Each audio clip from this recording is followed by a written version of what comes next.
Iran और America के बीच युद्ध विराम के बावजूद मध्य पूर्व में तनाव बना हुआ है।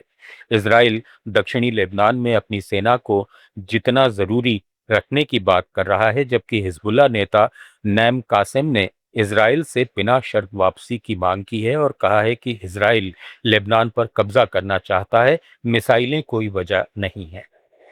ईरान ने यूएस गल्फ कोऑपरेशन काउंसिल के संयुक्त बयान को भड़काऊ और गैर जिम्मेदाराना बताया है और कहा है कि अमेरिकी सैन्य उपस्थिति क्षेत्र की असुरक्षा बढ़ाती है।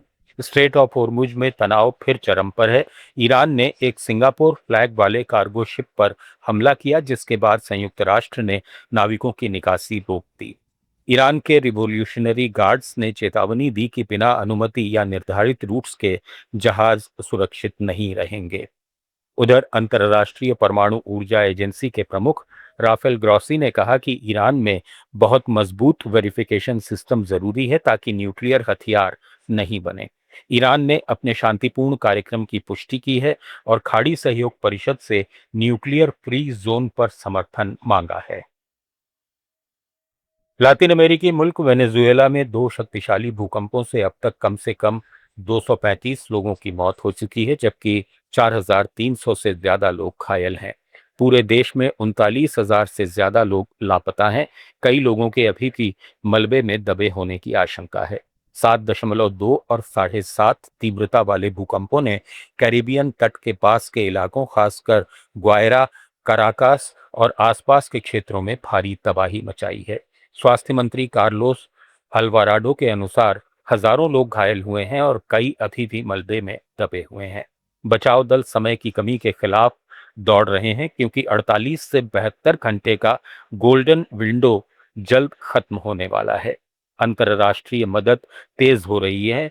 अमेरिका ने $150 मिलियन की सहायता और सैन्य टीम भेजी है, जबकि भारत सहित कई देशों के बचाव दल और राहत सामग्री पहुंच रही है। बांग्लादेश ने चीन से व्यापार घाटा कम करने की अपील की है। बांग्लादेश के प्रधानमंत्री तारिक रहमान ने बीजिंग में चीनी राष्ट्रपति शी जिनपिंग से मुलाकात में कहा कि दोनों देशों के बीच व्यापार संतुलन बहाल करने के लिए चीन बांग्लादेश से आयात बढ़ाए। उन्होंने आम, कटहल, गुआवा, जलीय उत्पाद, कच्चा चमड़ा, जूट और दवा समेत कई उत्पादों के आयात पर विचार करने का अनुरोध किया। प्रधानमंत्री ने बड़ी विकास परियोजनाएं लागू करने और मौजूदा औद्योगिक इकाइयों के आधुनिकीकरण के लिए चीन का समर्थन भी मांगा। इस यात्रा के दौरान दोनों देशों के बीच 13 समझौता ज्ञापनों पर हस्ताक्षर हुए। चीन बांग्लादेश का प्रमुख व्यापारिक साझेदार और फाइनेंसर देश है। ऑस्ट्रेलिया सरकार किशोरों के लिए सोशल मीडिया पर लगाए गए प्रतिबंध और सख्ती से लागू करने पर विचार कर रही है। प्रधानमंत्री एंथनी एल्बनीज ने कैनबरा में कहा कि 6 महीने पहले लागू हुए इस विश्व के पहले ऐसे कानून को और मजबूत बनाया जाएगा ताकि वो कानूनी चुनौतियों का सामना कर सके।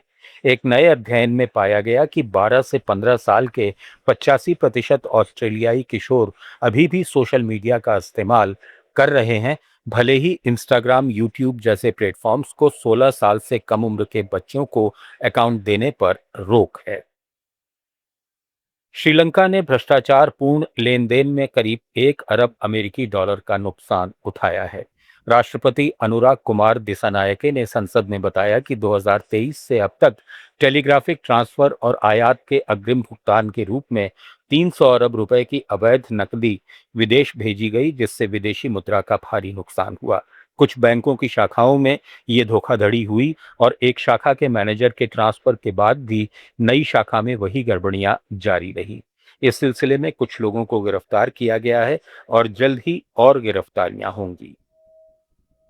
जर्मनी ने नेपाल के राजदूत को बुलाकर ई पासपोर्ट प्रोजेक्ट से जुड़े भ्रष्टाचार मामले पर गहरी चिंता जताई है।